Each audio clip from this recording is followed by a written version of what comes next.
Pemirsa, Kabar Banjarmasin kembali hadir menjumpai Pian. Kali ini Lone Ulunzal di Ariandi.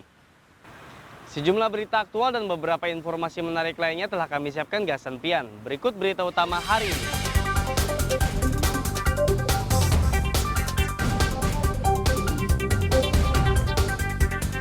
Residivis pengedar sabu-sabu di Banjarmasin ditangkap polisi.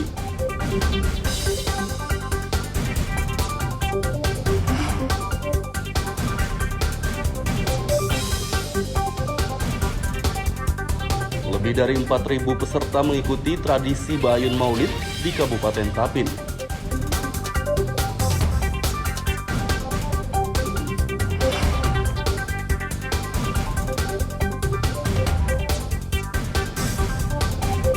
Pemilihan Presiden Anak Yatim Indonesia di Banjarmasin nyaris ricuh.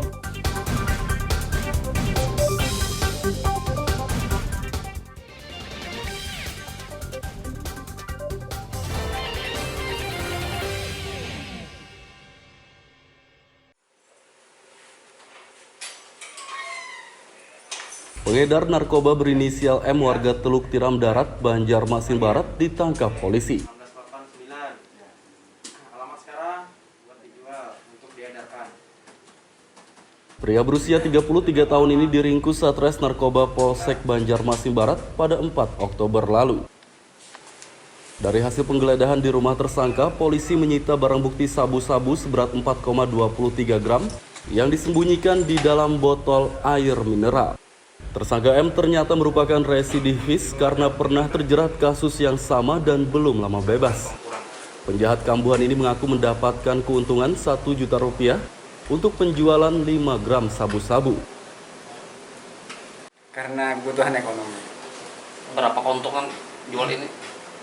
Paling 1 juta. Siapa itu? Satu kantong. Satu kantong 1 juta. Satu kantong itu berapa isinya? 500 guys. 500 gram atau bagaimana? Satu kantong itu? Satu kantong ini 5 gram. 5 gram. Oh, 5. Ya, 5 gram. Berapa kali sudah jual? Berapa kali? 2 kali ya. Untuk pelaku ini sudah TO kami. Berapa kali sudah memang kami dengar, tapi berhasil lolos terus. Terakhir berhasil kami amankan dengan barang bukti narkotika jenis sabu berat kotor sekitar 4 gram lebih, 4,23 gram, hampir 1 kantong. Barang bukti ini diletakkan di dalam plastik dibungkus, botol itu ditaruh di belakang. Jadi kalau ada apa-apa dia tinggal tarik untuk penyimpanan lah. Jadi nggak langsung di badannya atau di anunya, cuma di rumahnya. Jadi kalau ada yang cari atau ada yang perlu. Karena informasinya dia pengedar. Tersangka akan dikenai pasal 112 ayat 1 Undang-Undang Nomor 35 Tahun 2009 tentang narkotika dengan ancaman 12 tahun penjara. Dari Banjarmasin, Lutfi Darlan dan Ahmad Fauzi melaporkan.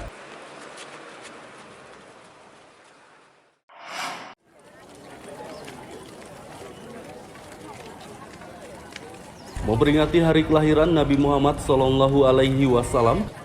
pemerintah Kabupaten Tapin menggelar Bayun Maulid.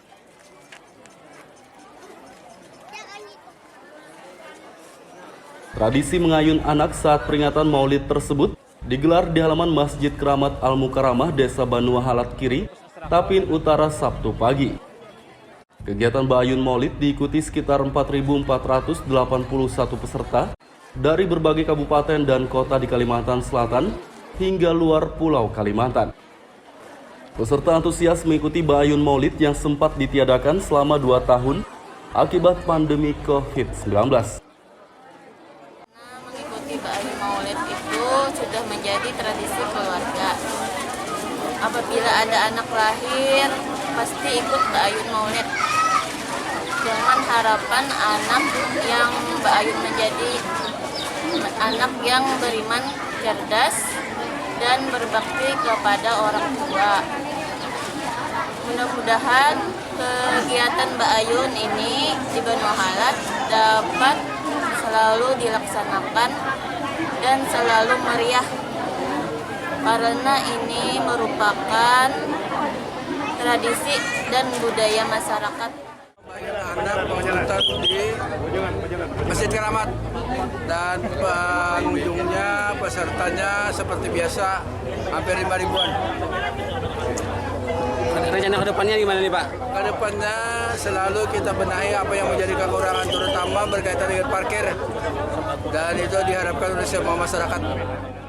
Alhamdulillah hari ini peserta mengajar Bupati Radi banyaknya kurang lebih hampir 5 ribuan, hampir 5 ribu. Dan hari ini Alhamdulillah kita bayun, artinya dengan niat, yaitu mudah-mudahan anak-anak yang bayun, siapapun bayun yang pernah hadir hari ini, mudah-mudahan akhlaknya yang mulia. Mudah-mudahan Allah memuliakan akhlak kita sebertaan. Pak, dukungan Pemprov sendiri apa nantinya Pak? Dukungan Pemprov selalu kita kan, karena ini tradisi, kita sudah menghadirkan dinas pariwisata. Mudah-mudahan ini menjadi kalender terus-menerus. Gitu. Nah jadi mudah-mudahan tahun depan itu kita ada door prize. Karena bila ada door prize itu orang menunggu sampai habis. Bayun Maulid di Kabupaten Tapin ini akan digelar rutin kembali pada setiap peringatan Maulid Nabi Muhammad SAW. Dari Kabupaten Tapin, Lutfi Darlan dan Abdillah melaporkan.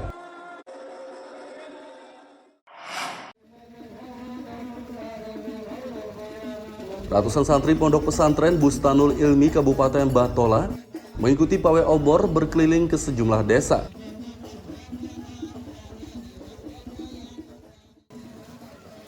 Pawai obor digelar Jumat malam mengelilingi Desa Andaman 2, Desa Anjir Pasar Kota 1 dan Anjir Pasar Kota 2 di Kecamatan Anjir Pasar. Dengan memegang obor, ratusan santri berkeliling ke desa-desa sambil membawa kitab Fathul Bari dan melantunkan doa burdah. Sangat antusias sekali karena dalam acara ini terdapat juga memeriahkan kelahiran Nabi Muhammad SAW dengan tambah gembira dengan ada acara obor ini. Ini tiap tahun sekali kah digelarnya? Oke, setiap tahun sekali pada bulan Maulid, pada pas malam 12 Rabiul Awal. Mungkin harapan kedepannya mungkin seperti apa nih? Harapan kedepannya semakin meriah, semakin antusias warga Anjir Pasar ini semakin bagus. Yang jelas untuk partisipasi dari desa sendiri, khususnya pemerintah, sangat-sangat mendukung dengan adanya kegiatan ini karena ini adalah di mana malam hari kelahiran Rasulullah SAW yang memang momen-momen yang ditunggu oleh warga, khususnya warga Desa Andaman 2. Jadi ada berapa desa tadi rute yang dilewati? Pertama desa yang dilewati itu Desa Andaman 2, Anjir Pasar Kota, Anjir Pasar Kota 2 dengan Desa Anjir Seberang Pasar Kota 2. Pawai obor ini rutin digelar setiap tahun oleh santri Pondok Pesantren Bustanul Ilmi untuk memeriahkan peringatan Maulid Nabi Muhammad SAW. Dari Kabupaten Batola, Lutfi Darlan dan Ibrahim melaporkan.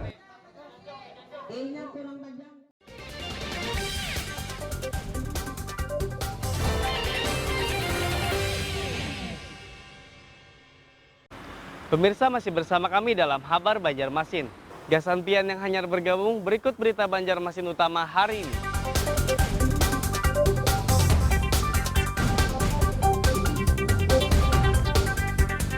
Residivis pengedar sabu-sabu di Banjarmasin ditangkap polisi.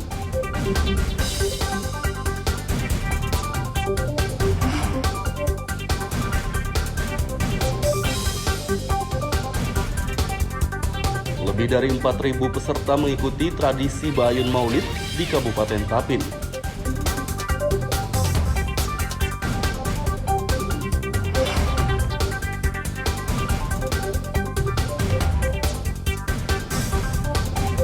Pemilihan Presiden Anak Yatim Indonesia di Banjarmasin nyaris ricuh.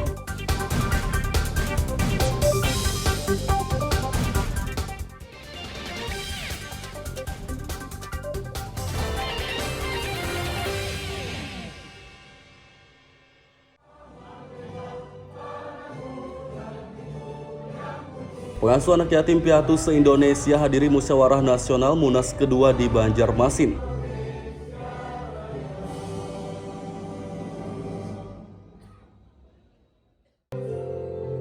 Munas kedua pengasuh anak yatim piatu digelar di salah satu hotel kawasan Banjarmasin Timur Jumat malam.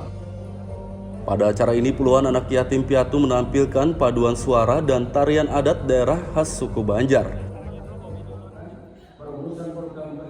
Kegiatan dihadiri 663 pimpinan dan pengurus Lembaga Kesejahteraan Sosial Anak LKSA dan Panti Sosial Asuhan Anak PSAA se-Indonesia. Acara ini juga dihadiri dan dibuka oleh Ketua Komisi 8 DPR RI Ashabul Kahfi dan Sekretaris Dirjen Rehabilitasi Sosial Kementerian Sosial Salahuddin Yahya.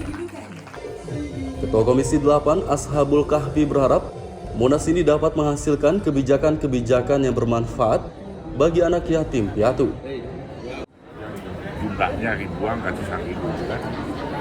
Olehnya itu saya harapkan melalui Munas ini bukan hanya sekedar melahirkan keputusan, tapi membuat kebijakan-kebijakan yang bersinergi termasuk dengan pemerintah daerah, pemerintah pusat, sehingga keberadaannya betul-betul terasakan manfaatnya dan bisa menjadi payung bagi panti asuhan yang ada di Bupati Kabupaten Tanah Bumbu Zairullah Azhar bersyukur Munas kedua LKSA PSAA digelar di Kalimantan Selatan. Ia berterima kasih kepada Komisi 8 DPR dan Kementerian Sosial yang turut mendukung kegiatan ini. Pendiri Istana Anak Yatim Tanah Bumbu ini berharap Munas berjalan dengan lancar dan menghasilkan program yang dapat mensejahterakan anak yatim serta duafa. Kita ingin bersama kemudian saling mendukung, saling mendorong, apalagi hari ini Komisi 8 hadir, Departemen Sosial juga hadir, Kalimantan Dirjen, dan itu statementnya jelas ya. Jadi mulai tahun ini sudah sangat perhatian. Walaupun tentu ini akan terus ada hal-hal yang akan kita diskusikan. Kita memang akan segera bersama dengan teman-teman pengaji kepengurusan deklir untuk menghadap Komisi 8, melakukan demonstrasi sosial agar kemudian untuk anak yatim, duafa, ini memang ada ya, perhatian yang memadai. Itu dengan strategi ya. Pertama pendidikan yang harus kita siapkan. Yang kedua ada pengasuhan yang jelas. Munas kedua LKSA PSAA di Banjarmasin berlangsung selama 3 hari, yakni tanggal 7 hingga 9 Oktober 2022. Dari Banjarmasin, Lutfi Darlan melaporkan.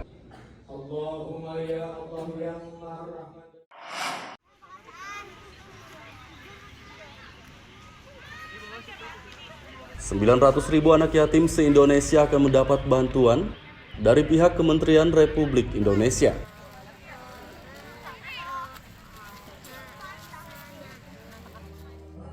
Rencana bantuan untuk anak yatim tersebut disampaikan oleh Sekretaris Direktorat Jenderal Rehabilitasi Sosial Kemensos, Salahuddin Yahya, saat menghadiri Munas kedua LKSA PSAA di Banjarmasin Jumat malam. Menurutnya tahun 2022 hingga 2023, Kementerian Sosial akan memberikan bantuan bagi 900.000 anak yatim piatu. Masing-masing anak yatim akan menerima bantuan uang senilai Rp200.000 per bulannya. Ada 900-an ribu yang akan dibantu, tapi anak yatim piatu yang disampaikan oleh tadi Pak Ashabul Kahfi itu melalui Komisi 8 diputuskan untuk diberikan tambahan anggaran Kementerian Sosial dan Insyaallah sampai dengan Desember itu akan digelontorkan terutama untuk anak yatim piatu. Pak, kalau bantuan untuk anak yatim sendiri Pak di tahun 2022-2023 itu berapa besar Pak? Atensi ini yang terakhir, atensi ya, asistensi rehabilitasi sosial anak itu kan per anak itu dikasih 200.000 per bulan. Per bulan tersebut. Ada atensi reguler, tapi juga ada atensi yang berasal dari dana tambahan. Munas kedua LKSA PSAA di Banjarmasin berlangsung selama 3 hari, diikuti 663 pimpinan dan pengasuh panti asuhan. Dari Banjarmasin, Lutfi Darlan melaporkan.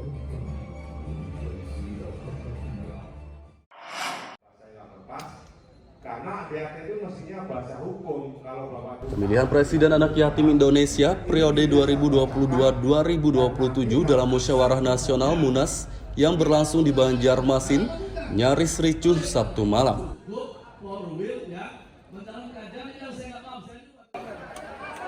Sejumlah peserta hampir saja beradu jotos.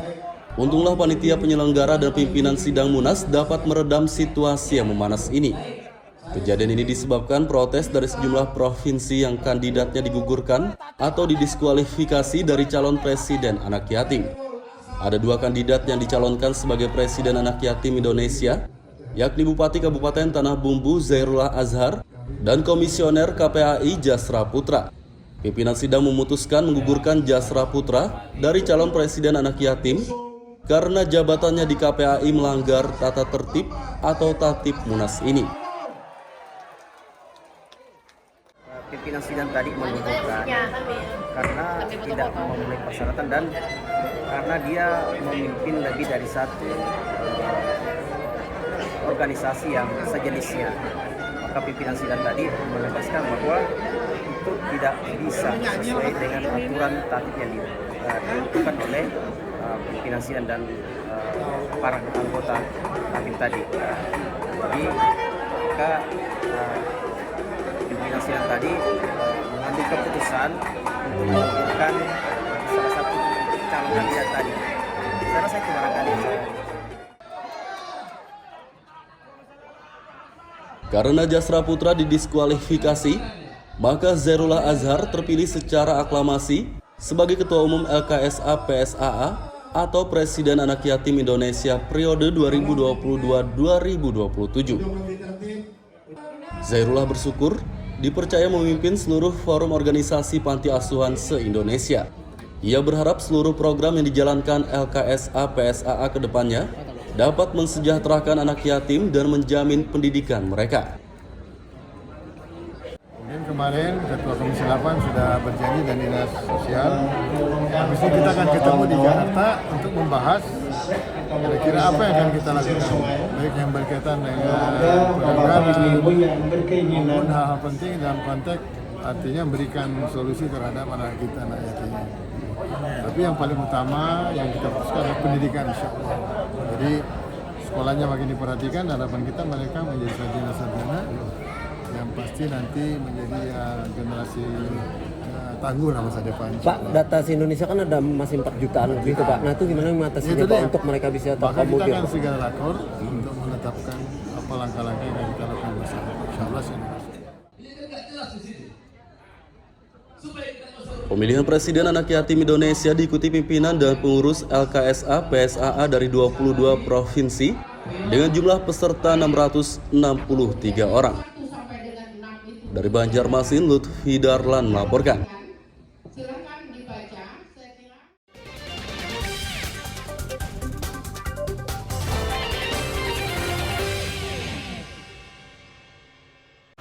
Pemirsa masih bersama kami dalam Habar Banjarmasin. Gasan Pian yang hanyar bergabung, berikut berita Banjarmasin utama hari ini.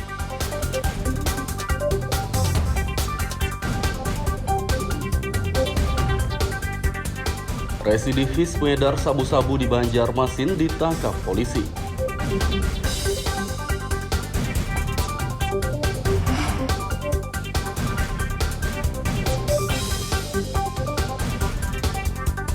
Lebih dari 4.000 peserta mengikuti tradisi Bayun Maulid di Kabupaten Tapin.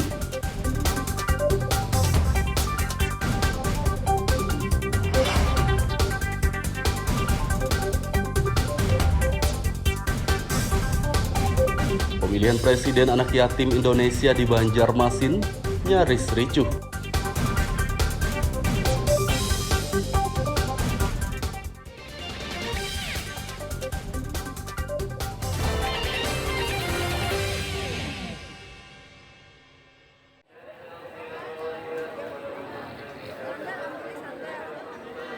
Warga AMD Raya Banjarmasin Utara menggelar peringatan Maulid Nabi Muhammad Sallallahu Alaihi Wasallam.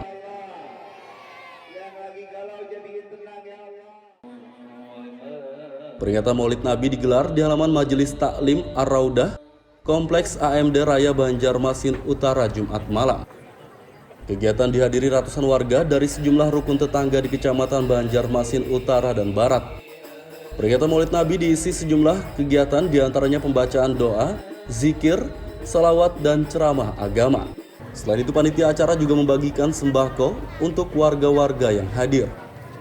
Yang hadir pada malam ini dalam rangka memperingati Maulid Nabi sekaligus ceramah dan sedikit pembagian sembako seadanya untuk masyarakat yang berhadir pada malam ini. Kami mengucapkan terima kasih atas kehadiran seluruh warga, jiran, tetangga, dan kaum muslimin yang berdatangan pada malam hari ini dapat mengingat kembali lah sejarah-sejarah Islam, terutama tentang hadirat Nabi Muhammad SAW. Pada peringatan Maulid Nabi kali ini, warga mendatangkan Habib Anis Assegaf dari Bogor, Jawa Barat untuk mengisi ceramah agama. Dari Banjarmasin, Lutfi Darlan dan Fahrulani melaporkan.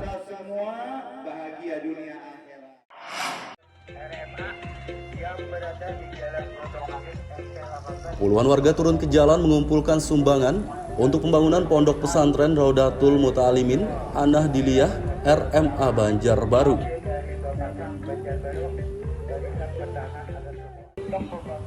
Pengumpulan sumbangan berlangsung di kawasan Trikora Guntung Manggis, Landasan Ulin, akhir pekan lalu. Sambil memegang bakul purun, warga yang tergabung dalam organisasi Barisan Pertahanan Adat Suku Asli Kalimantan atau Bapasak ini meminta sumbangan kepada pengendara yang melintas. Salah satu warga Ihfansah menjelaskan pengumpulan sumbangan ini akan berlangsung hingga 3 pekan mendatang. Menurutnya seluruh dana yang terkumpul akan disumbangkan untuk pembangunan Ponpes RMA. Mewakili teman-teman dalam penggalangan dana untuk penyelesaian Pondok Pesantren RMA atau Raudatul Muta'alimin An-Nahdiliyah. Semoga apa yang kami kerjakan hari ini bermanfaat ke depannya untuk pondok pesantren tersebut. Pengasuh Ponpes Ustaz Muhari bersyukur dan berterima kasih atas kepedulian dan bantuan yang diberikan warga. Menurutnya masih banyak bangunan yang belum rampung di Ponpes ini, sehingga uluran tangan dari para dermawan sangat diperlukan. Kami mengucapkan terima kasih yang luar biasa memfasilitasi orang-orang yang ingin berderma, orang-orang yang ingin berinfak, mereka menjadi fasilitator sehingga bisa kami gunakan untuk merampungkan bangunan pondok kami, Ponpes RMA Guntung Manggis Banjarbaru. Meski masih banyak bangunan yang belum rampung, para santri di Ponpes RMA ini tetap antusias belajar. Ponpes ini memiliki 20 santri yang tinggal menetap dan 60 santri yang belajar pulang pergi. Dari Banjarbaru, Lutfi Darlan dan Fahmi melaporkan.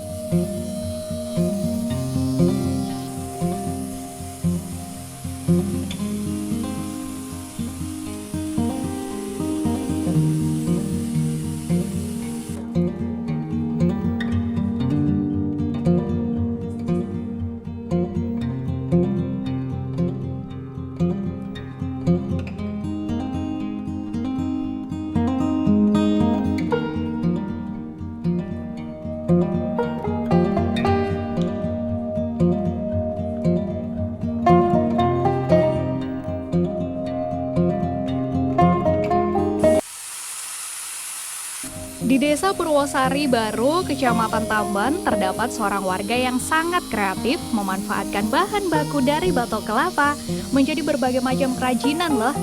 Seperti miniatur satwa endemik Bekatan, figura, pot bunga, topeng, dan berbagai macam kerajinan lainnya. Dia adalah Sumaji, warga Desa Purwosari, Kecamatan Tamban, Kabupaten Batola. Tidak hanya membuat berbagai macam kerajinan dari batok kelapa, Sumaji juga memanfaatkan isi kelapa menjadi virgin coconut oil atau VCO. VCO diketahui sangat bermanfaat bagi kesehatan. Di antaranya meningkatkan energi dan stamina, juga mengurangi peradangan kronis. Sumaji mengatakan bahan utama kerajinan dibuat dari tempurung kelapa, namun isi kelapa tidak dibuang, melainkan memanfaatkannya untuk membuat VCO. Sumaji menggeluti kerajinan dari batok kelapa ini sudah kurang lebih selama 4 tahun. Namun sayangnya usaha ini terkendala pemasaran dan peralatan yang digunakan masih belum lengkap. Sementara ini, untuk membuat berbagai kerajinan, Sumaji hanya bisa mengandalkan peralatan seadanya. Sedangkan untuk memasarkan hasil kerajinan buatannya, terkadang Sumaji hanya memasarkannya saat event peringatan hari jadi kabupaten atau provinsi saja. Kelapa dalam sebuah, jadi dari tempurungnya, dari sabutnya, dari manggar-manggarnya, dari upihnya. Jadi kita mencoba untuk menjadikan semua itu bisa digunakan, bisa digunakan untuk kerajinan-kerajinan. Nah, kalau untuk kelapa dalamnya sendiri, ya kita sudah membuat PCO, jadi virgin coconut oil itu kita sudah kita buat dan ini sudah kita pasarkan, dan insya Allah masyarakat kita di lingkungan kita ini sudah bisa sudah mengetahui juga, bahkan sudah ada yang menggunakan untuk pengobatan karena ini sifatnya herbal.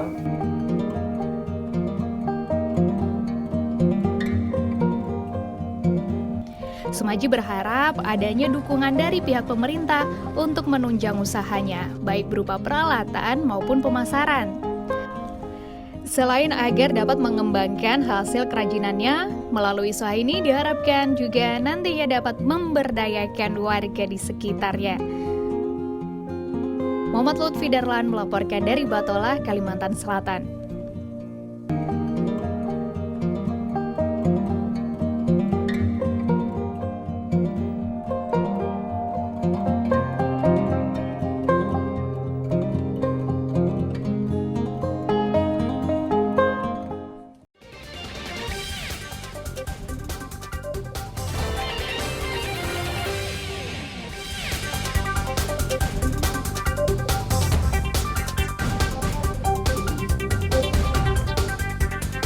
Residivis pengedar sabu-sabu di Banjarmasin ditangkap polisi.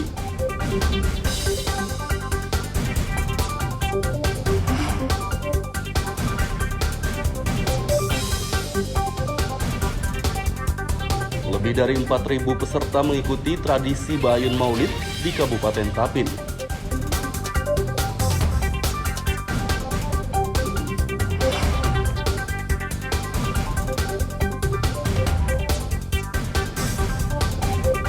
Pemilihan Presiden Anak Yatim Indonesia di Banjarmasin nyaris ricuh.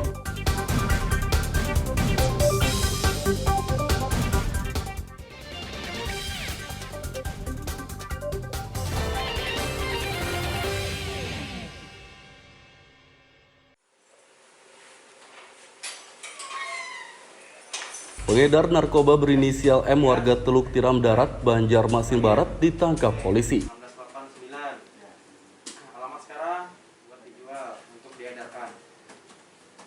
Pria berusia 33 tahun ini diringkus Satres Narkoba Polsek Banjarmasin Barat pada 4 Oktober lalu. Dari hasil penggeledahan di rumah tersangka, polisi menyita barang bukti sabu-sabu seberat 4,23 gram yang disembunyikan di dalam botol air mineral. Tersangka M ternyata merupakan residivis karena pernah terjerat kasus yang sama dan belum lama bebas. Penjahat kambuhan ini mengaku mendapatkan keuntungan Rp1 juta untuk penjualan 5 gram sabu-sabu. Karena kebutuhan ekonomi. Berapa keuntungan jual ini? Paling 1 juta. Siapa itu? Satu kantong. Satu kantong 1 juta. Satu kantong itu berapa isinya? 500 Mas.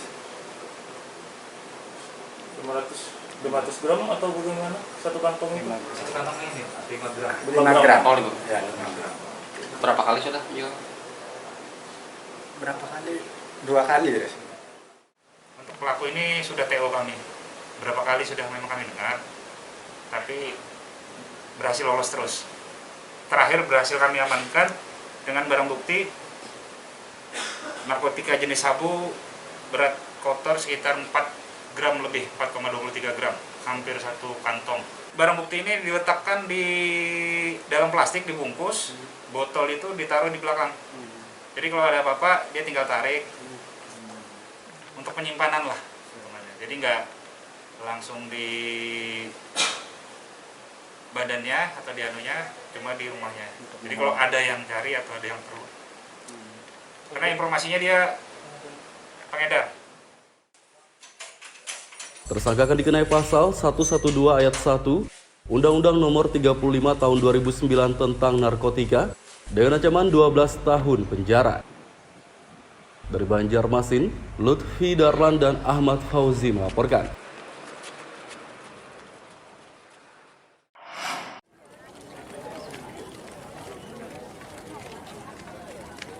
Memperingati hari kelahiran Nabi Muhammad SAW, pemerintah Kabupaten Tapin menggelar Ba'ayun Maulid.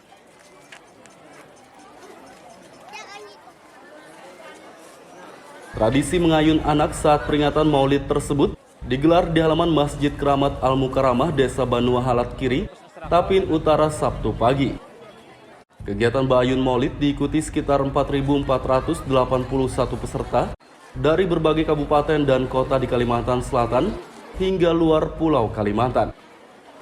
Peserta antusias mengikuti Ba'ayun Maulid yang sempat ditiadakan selama 2 tahun akibat pandemi COVID-19.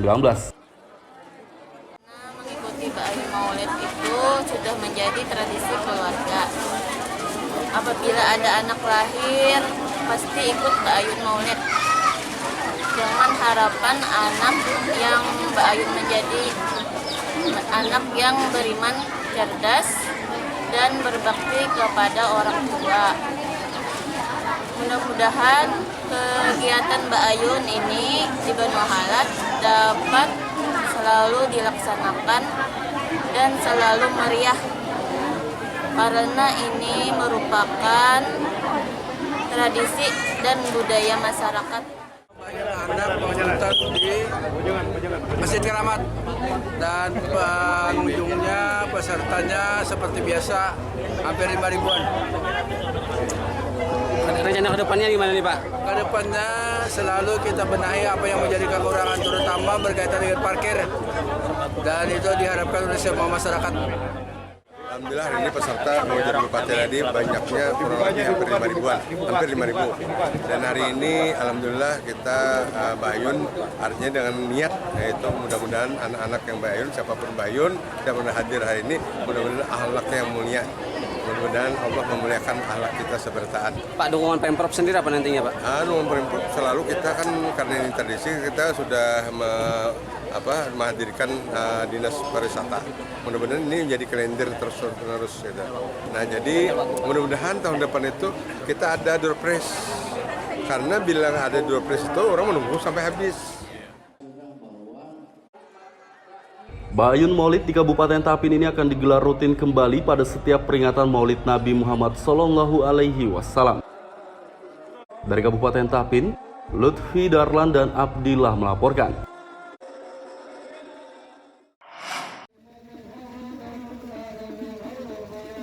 Ratusan santri Pondok Pesantren Bustanul Ilmi Kabupaten Batola mengikuti pawai obor berkeliling ke sejumlah desa.